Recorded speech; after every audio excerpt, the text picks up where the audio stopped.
Halo semuanya, salam kenal dengan aku, Pak D di sini, di channel Siaran Misteri. Di video pertama ini, Pak D akan membacakan sebuah cerita yang ditulis oleh Duda Tamfan 88. Buat teman-teman yang langsung mau membaca ceritanya, bisa kunjungi akun Kaskusnya @dudatamfan88. Kali ini dengan judul Di Mana Bumi Dipijak, di situ gaib dijunjung. Other Story of Borneo. Season pertama. Prolog. Sebuah tanya yang sulit dijawab oleh teknologi dan akal sehat manusia sekarang. Apa mereka ada? Banyak dari kita yang berkata tidak.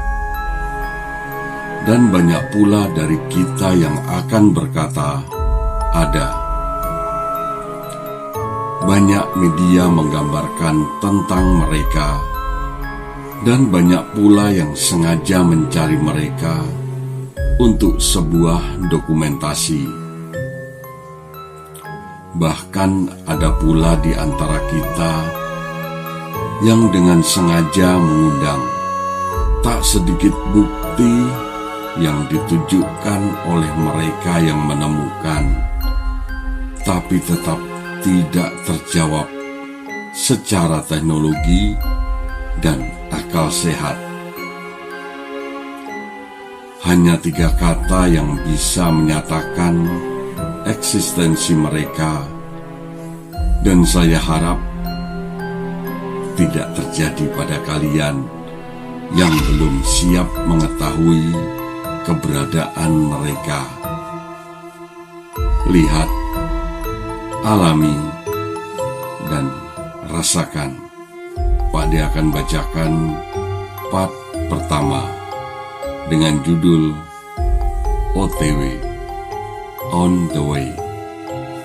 Selamat mendengarkan.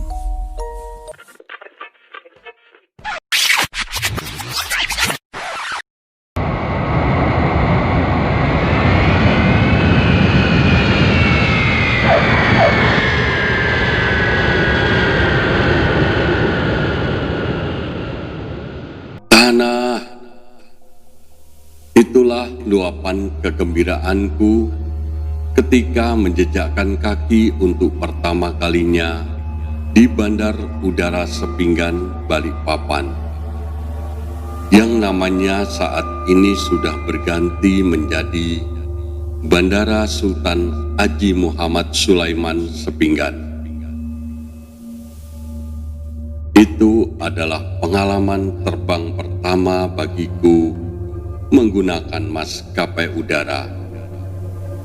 Tubuhku saja masih bergetar hebat, juga lemas sampai tak sanggup untuk berdiri. Pemandangan itu tak hayal mengundang perhatian penumpang lainnya yang juga berangkat bersamaku dari Jakarta. Malu, persetan dengan itu. Sensasi kala berada di pesawat tadi masih tersisa di tubuhku. Yang jadi perhatianku adalah para pramugari yang masih berada di dekat pintu pesawat, yang tertawa geli melihatku. Dengan bodohnya, aku membalasnya dengan cengir kuda. Bodoh amat, toh gua gak bakal ketemu mereka dalam waktu dekat ini. Gumamku. Aku pun buru-buru mengikuti rombongan terakhir penumpang yang menuju pintu keluar. Khawatir tersesat seperti di Bandara Suta sebelumnya. Maklum, wong cilik Bro, gua nyampe sono jam 2. Tunggu aja di warung sekitaran parkiran. Jangan kemakan rayuan sopir travel ya. Tungguin aja. Sebuah pesan singkat langsung masuk di ponselku begitu ku aktifkan. Pesan singkat dari Rian, teman lamaku di Jakarta dulu. Dialah yang akan menjemputku di bandara ini. Iya, aku sedikit kesal saat membalas pesannya. Gimana tidak? Jam di tanganku masih menunjukkan pukul 12.30, yang artinya aku harus menunggu kurang lebih 1,5 jam. Mau tidak mau, aku lebih baik mengikuti kata-katanya. Mataku menyisir sekitar area parkir, mencari warung yang Rian katakan. Sampai akhirnya aku menemukan warung. Ini mah pedagang kaki lima. Warung yang dikatakan Rian ternyata hanya sekedar seorang ibu-ibu paruh baya yang menjajakan dagangannya di bangku tunggu parkiran. Kapal Titanicnya satu, bude. Ucapku seraya menyalakan sebatang rokok, pelipur rasa asam di mulutku. Si Mas, bisa aja bercandanya. Bentar ya, balas bude pedagang kaki lima. Selagi aku menunggu bude membuatkan secangkir kopi, ada seorang bapak tua yang terlihat ramah meminta izin duduk di sampingku. Permisi Mas, saya numpang duduk di sini. Monggo Pak, bukan punya saya juga bangkunya. Balasku sedikit bergurau. Mau kemana Mas? Tanya bapak itu basa-basi. Sekejap aku teringat pesan Rian. Mungkin aja dia seorang supir travel. Mau ke Bontang Pak? Jawabku seadanya ditambah senyum palsu. Orang baru ya? Lanjutnya lagi bak wartawan mencari berita. Nggih Pak, ini pertama kalinya saya ke Kalimantan. Entah kenapa dengan polosnya aku menjawab semua pertanyaannya. Ada keluarga di sini? Ada Pak, ini saya lagi nunggu untuk dijemput. Saking kesalnya, aku agak menekan kata terakhir agar dia berhenti bertanya. Kuat ya keluarga Mas bolak-balik Bontang. Perjalanannya itu jauh loh. Bisa 6, paling lama 8 jam sekali jalan. Bolak-balik berarti 12 jam lebih. Bapak itu memang berhenti bertanya, tapi tidak berhenti bicara. Hanya aja senyuman kecil di wajahnya itu.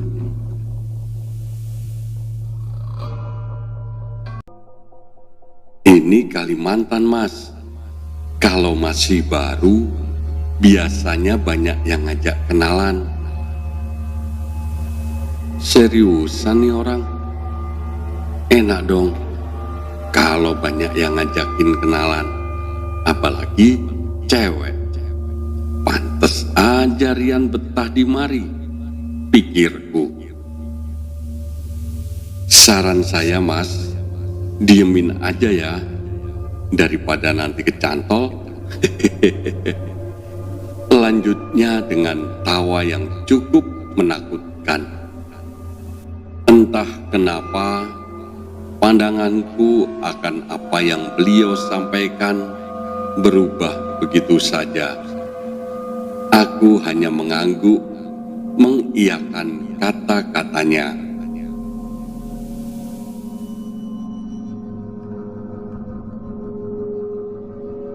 Delapan jam memang waktu yang lama.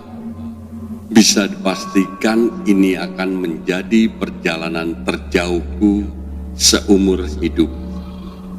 Setelah Jakarta Balikpapan, akan segera dilanjut Balikpapan Kuntang. Tapi apa hubungannya sebuah perkenalan dan sikap acuh? Bukan seperti diriku aja. Lalu kenapa aku memikirkan kata-katanya? Perlahan kekhawatiranku hilang ditelan obrolan santai dengan Bapak Tadi dan Bude dan juga pengunjung lainnya. Sampai pesan lainnya dari Rian masuk dan memberitahu bahwa dia ada di depan bandara. Mengingat perjalanan akan memakan waktu lama, aku berpikir untuk membeli sesuatu. Gak ada cemilankah, Bude? Adanya itu aja, Mas. Dan setelah bertemu Rian, serius lu? Naik motor uzur gitu? Aku terkejut mendapati Rian yang sedang duduk di atas sebuah Grand tahun 90-an. Untuk sebuah perjalanan jauh, dia memilih kendaraan itu sebagai tunggangannya. Jangan ngeremehin si Mbah. Kalau dia ngambek, kita juga yang susah. Ucap Rian agak jengkel dengan pernyataanku. Cepet amat lu, baru jam berapa ini? Ucapku seraya melihat jam tangan, karena sebelumnya Rian mengatakan baru tiba pukul 2. Sedangkan jamku menunjukkan pukul 1 siang. Terakhir kali aku melihat jamku masih pukul setengah 12. Mana mungkin Rian berkendara lebih cepat 1,5 jam. Kagak usah bingung gitu kali. Atur dulu tuh jam lu. WIB beda sejam sama Wita. Gitu aja kagak ngerti. Jelas Rian seraya mengendurkan otot-ototnya yang kaku akibat perjalanan jauh. Bisa-bisanya aku tidak menyadari jika sudah melewati zona waktu yang berbeda.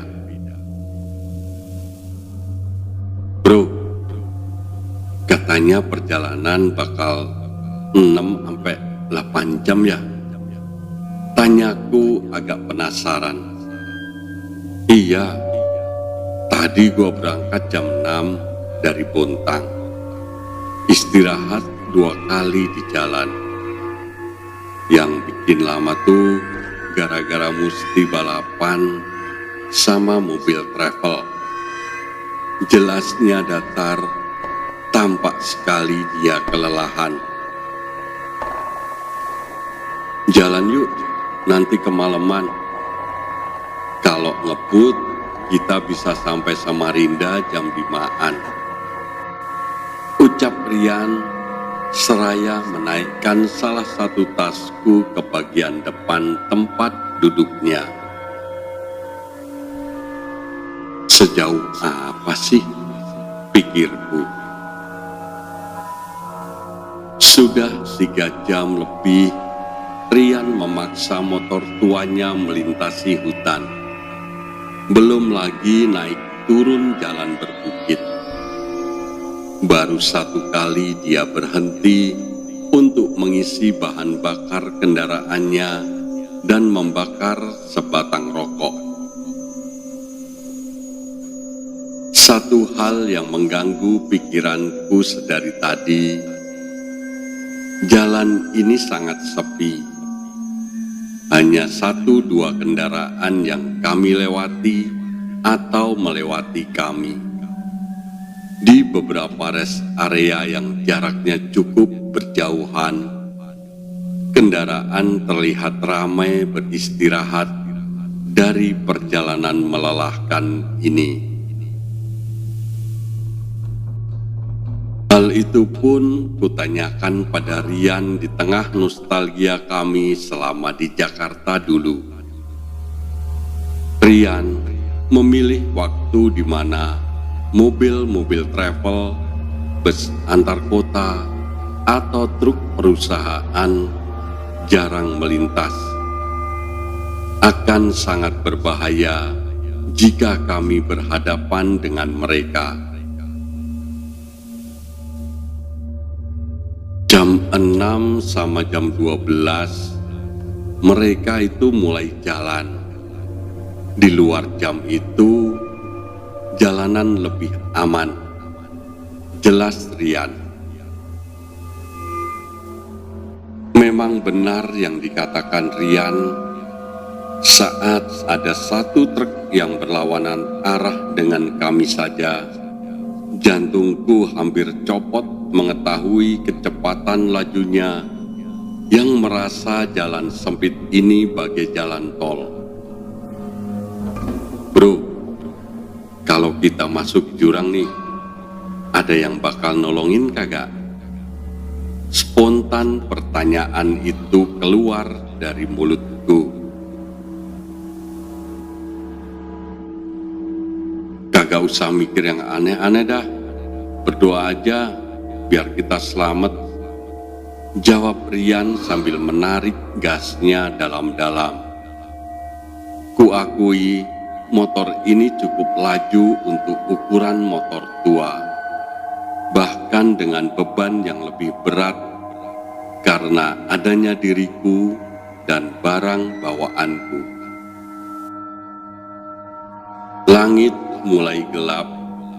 Perantauan ini harus menjadi babak baru dalam hidupku. Tapi tunggu, aneh rasanya teringat itu sekarang. Kenapa tidak sejak awal aku tiba di bandara tadi? Mungkin saja hidayah baru tiba sekarang karena pesawatnya terkena delay. Bro, udah maghrib nih. Sholat dulu yuk, sekalian istirahat. Pinggang gua pegel nih, pintaku sambil menunjuk sebuah musola 100 meter di depan kami. Rian menyetujuinya. Dia memarkirkan motornya di depan musola. Tapi entah kenapa, dia seperti orang kebingungan. Kayaknya di Samarinda kita mesti ke bengkel dah. Kop lampu gua longgar ndra, ujar Rian sambil memukul-mukul kepala motornya. Emang masih jauh ya? Tanyaku sambil melepas sepatu. Udah deket sih seharusnya. Ya, paling lambat sejam lah. Rian menyandarkan tubuhnya di dinding kayu musola. Aku tahu dia pasti kelelahan, tapi dia bersikeras tidak ngizinin aku membawa Simbah karena belum mengetahui kondisi jalanan di sini. Suasana musola cukup sepi. Biasanya di jam-jam sholat seperti ini, harusnya ramai. Setidaknya ada penjaganya, penerangannya terlalu minim, tapi tetap kupaksa melawan rasa takut ini. Setelah mengambil air wudhu, kami memasuki musola dan suara keran air terbuka dari tempat wudhu mengagetkan kami. Siapa Yan? Kan gak ada orang lain selain kita. Ucapku mulai panik. Udah, matiin aja. Habis sholat, kita cabut. Balas Rian yang berusaha untuk tetap tenang. Aku memberanikan diri kembali ke tempat wudhu untuk mematikan keran air yang kembali menyala dengan sendirinya itu. Mungkin kerannya udah jelek, makanya nggak kuat nahan tekanan dari towernya. Aku berusaha berpikiran baik agar rasa takutku berkurang. Assalamualaikum warahmatullahi wabarakatuh. Salam Rian yang setelahnya langsung kususul dengan salam yang sama menjadi akhir dari ibadat sholat maghrib yang kami lakukan. Astagfirullah. Reaksi spontan keluar dari mulutku cukup keras. Wajah Rian pun sempat memucat. Di sudut ruang ada seorang kakek-kakek yang mengenakan gamis dan sorban putih seputih wajah pucat dan jenggotnya sedang duduk bersila. Tampaknya beliau sibuk berzikir karena suara kerasku tak mengalihkan perhatiannya. Kami pun keluar dari musola secara perlahan agar tidak mengganggunya. Selain kakek itu, ada hal lain yang mengganggu pikiranku selama sholat tadi. Aku pun mengelilingi musola untuk memeriksanya. Benar saja, tak ada satu kabel listrik yang mengarah ke musola ini. Lalu dari mana lampu-lampu ini menyala? Gilean, ngagetin aja tuh kakek. Datang gak ada suaranya sama sekali. BTW, naik apa dia? Kok gak ada motor lain? Ujarku membuka pembicaraan lain pada Rian selagi mengenakan helm. Dah, cuekin aja. Ayo jalan. Kita bakal lama nyampe Samarinda. Lampunya mati, kita nggak bisa ngebut. Bisa berabe kalau pelek Simbah kena lobang. Sahutnya agak kalut mengetahui kondisi buruk yang kami alami. Tapi Indra, seingat gue, di sini gak ada musola. Gue inget tuh Plang. Lanjut Rian seraya menunjuk sebuah papan pengumuman bertuliskan, turunkan kecepatan. Sering terjadi kecelakaan di jalur ini. Rian pun mulai panik. Berkali-kali dia menyalakan motornya, namun tak berhasil. Ternyata kunci kontaknya belum dia putar ke arah on. Ya elah bro, aku pun dengan tenang memutar kunci dan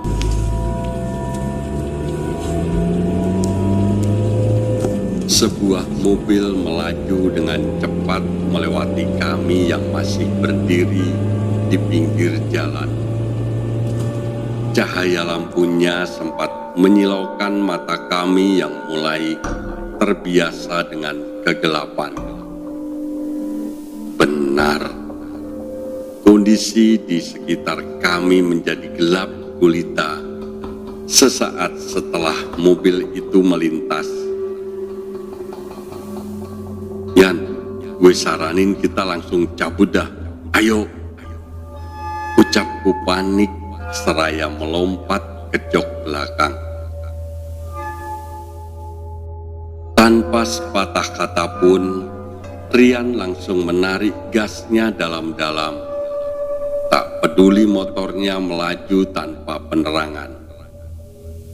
Semua karena musola yang kami tinggalkan tidak lain dan tidak bukan, melainkan sebuah bangunan katu tua yang sepertinya telah lama ditinggalkan. Yan, apaan tadi itu Yan? Tanyaku panik. Gimana tidak, musola yang kami singgahi bersama kakek tua di dalamnya hilang. Berganti sebuah gubuk reot yang bentuknya sudah tak karuan lagi. Kagak tahu, udah nggak usah dibahas. Bentak Rian padaku, masih berusaha untuk tetap menjaga fokusnya kala melintasi jalan yang gelap ini.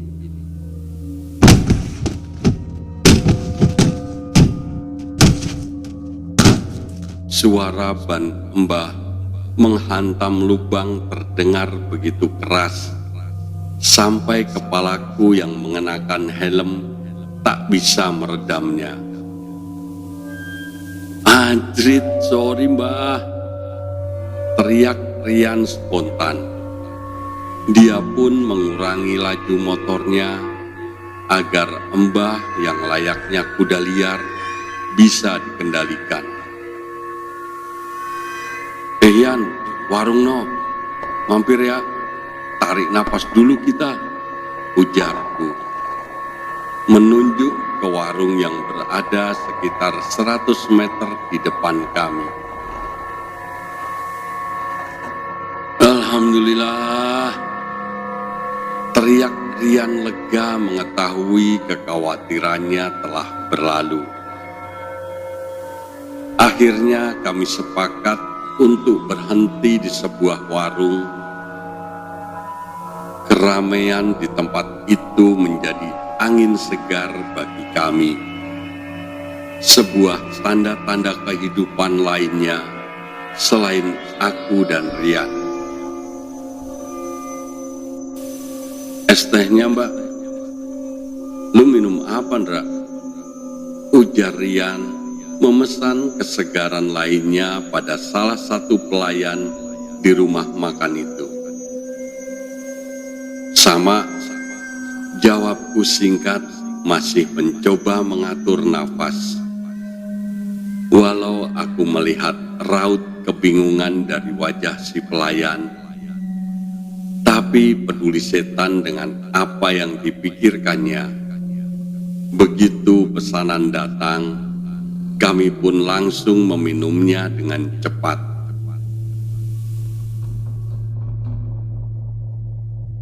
Anjrit, gua belum pernah ngalamin sevulgar ini, Ndra.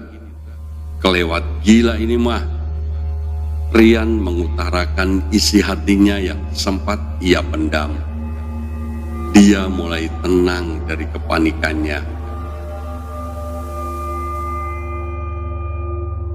Tadi di tempat ngopi, waktu di bandara sih, ada bapak-bapak yang bilang sama gua, kalau pertama kali datang, biasanya banyak yang ngajak kenalan. Terus, gue disuruh ngediemin aja. Kagak tahu gue, kalau gini kejadiannya. ujarku sambil menghabiskan apa yang tersisa di gelas minumanku. Taulah, untung aja kagak ketemu sama tentara Jepang. Lanjut Rian yang beranjak dari tempat duduknya. Udah Ndra, jangan lama-lama. Lanjut lagi, keburu kemalaman.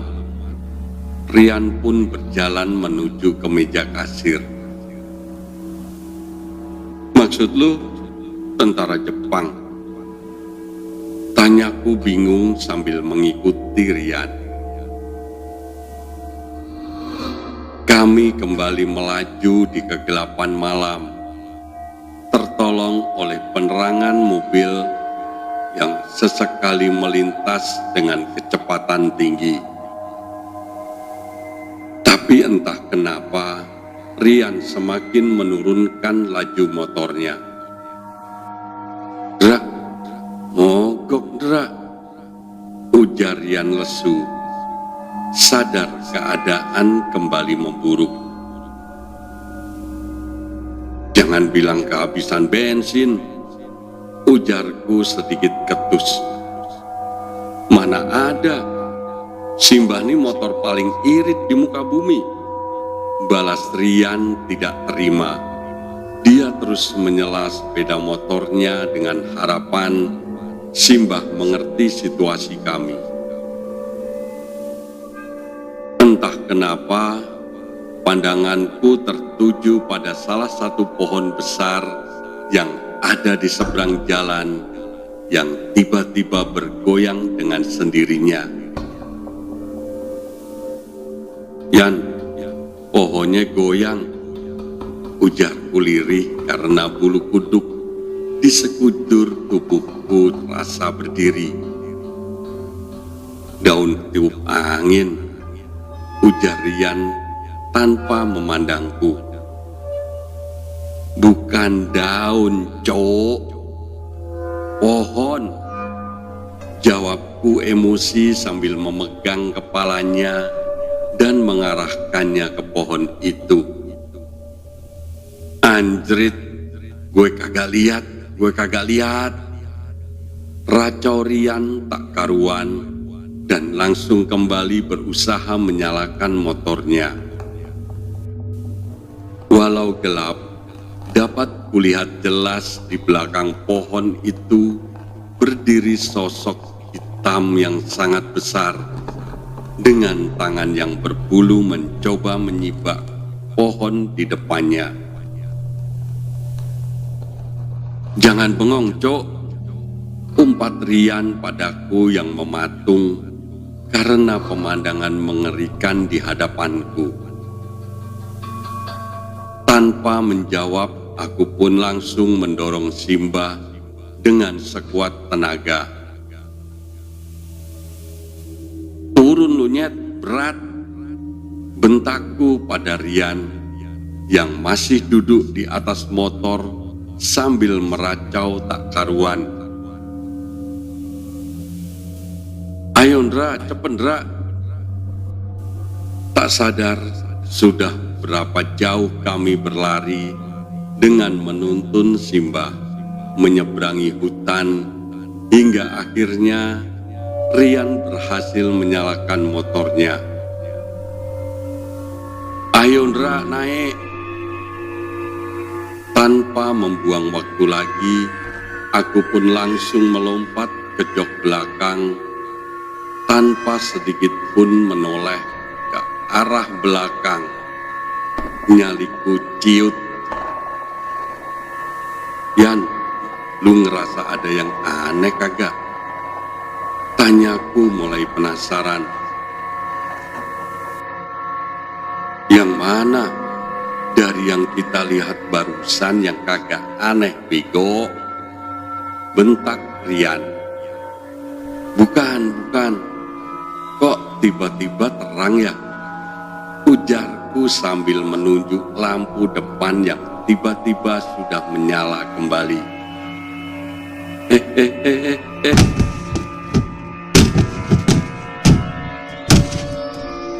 Rian secara mendadak menginjak rem dalam-dalam dan membanting kemudi hingga akhirnya kami berdua terjerembab di pinggir jalan. "Kenapa lu bego?" bentakku pada Rian yang terus-menerus memeluk ban depan motornya yang terjerumus ke semak-semak. Itu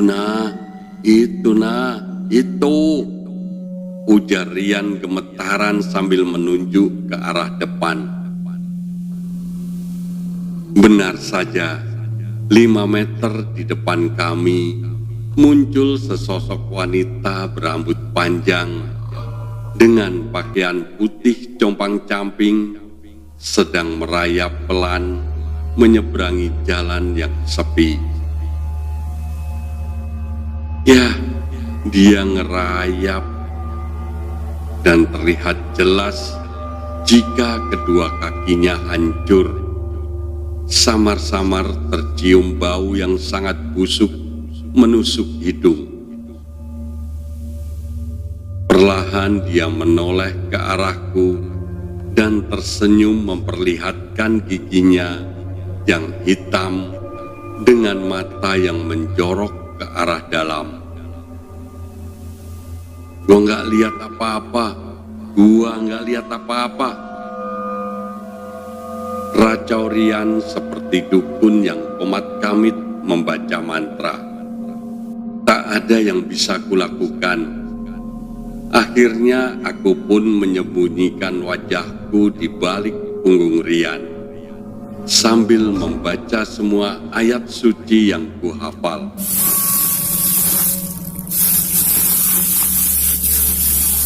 Suara benda terseret semakin mendekat ke arah kami, tapi tak ada satupun dari kami yang berani membuka mata. Suara mobil yang melintasi kami dengan kecepatan tinggi memecah kesunyian hingga aku pun memberanikan diri untuk membuka mata. Udah Yan, hilang Yan, ujarku pada Rian yang masih memeluk ban depan motornya dengan gemetaran.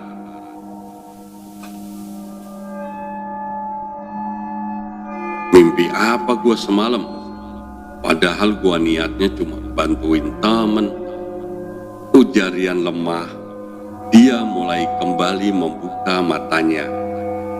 Berasa rugi gua ambil cuti buat beginian. Lah ya, kenapa lu kagak ngizinin gue naik angkutan? Ujarku saat sadar bahwa dia ingin melimpahkan semua kesalahannya kepadaku. Duit gua aja sekarat, cowok. Ini aja gua irit-irit biar nyampe akhir bulan. Mau makan apa kita nanti? Ujar Rian menggerutu. Kalau tahu gini, gue kagak berangkat kemari. Timpalku masih berusaha meredam tanganku yang masih gemetaran. Aduh, ya udah, kita lanjut aja. Kayaknya Simbah juga kagak napa-napa. Ntar lama-lama di sini dia malah nongol lagi. Ujar Rian sambil mencoba menarik motornya dari semak-semak. Tanpa diminta, aku pun membantunya mengeluarkan kendaraan itu. Setelah berhasil menyala, Rian pun langsung menarik gas dalam-dalam. Ya elah, kenapa mesti kayak gini?